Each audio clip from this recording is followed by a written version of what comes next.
اس عورت کے فلاں مرد کے ساتھ ناجائز تعلقات ہیں۔ غسل کے دوران مدینہ کی ایک عورت نے عورت کی میت کی ران پہ ہاتھ رکھتے ہوئے یہ الفاظ کہے اور اللہ تعالیٰ نے اپنی ڈھیل دی ہوئی رسی کھینچ دی۔ اس عورت کا انتقال مدینہ کی ایک بستی میں ہوا اور غسل جو ہی دینے والی عورت آئی اس نے مندرجہ بالا الفاظ کہے تو اس وقت اس کا ہاتھ میت کی ران پہ تھا جو ساتھ ہی چپک گیا۔ چپکنے کی قوت اس قدر تھی کہ وہ عورت اپنا ہاتھ کھینچتی تو میت ساتھ ہی گھسیٹتی، نہ ہاتھ چھوٹتا نہ میت پیچھے ہٹتی۔ جنازے کا وقت قریب آ رہا تھا۔ غسل نامکمل ہونے کی وجہ سے لوگ بار بار اس عورت کو کہہ رہے تھے کہ بی بی جلدی کرو، جلدی غسل دو، ہم نے میت دفنانی ہے۔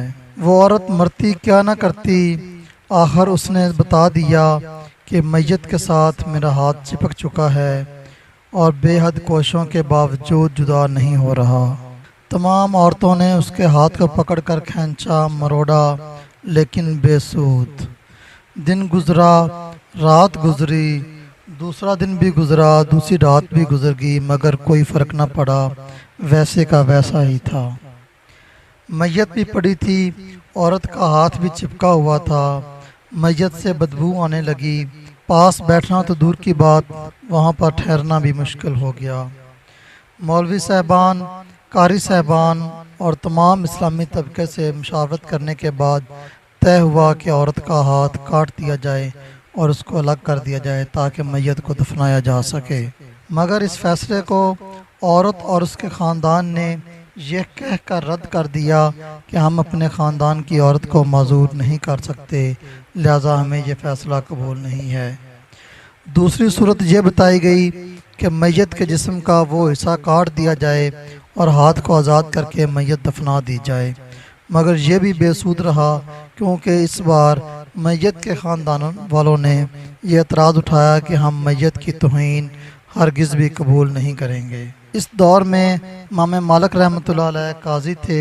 تمام بات امام مالک تک پہنچی تو انہوں نے کیس سننے کا فیصلہ کیا اور امام مالک اس گھر پہنچے اور صورتحال بھانپ کر اس عورت سے سوال کیا کہ اے عورت، کیا تم نے غسل کے دوران اس میت کے بارے میں کوئی بات تو نہیں کی؟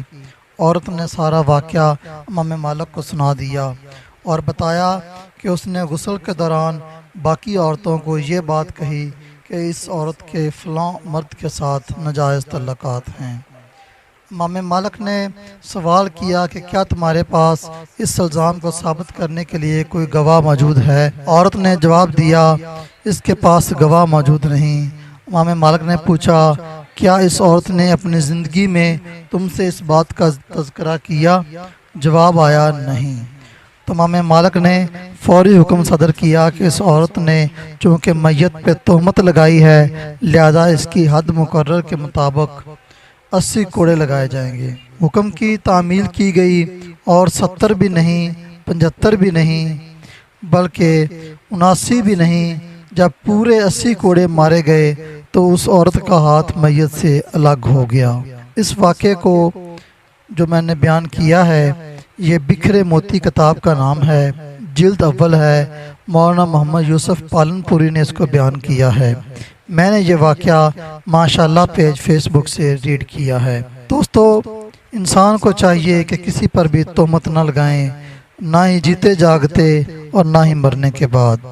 امید کرتا ہوں کہ آپ کو یہ واقعہ پسند آیا ہوگا۔ اگر آپ نے کوئی سبق سیکھا ہے تو میں کمنٹ سیکشن میں ضرور بتائیں۔ ویڈیو کو لائک کریں اور دوستوں کے ساتھ شیئر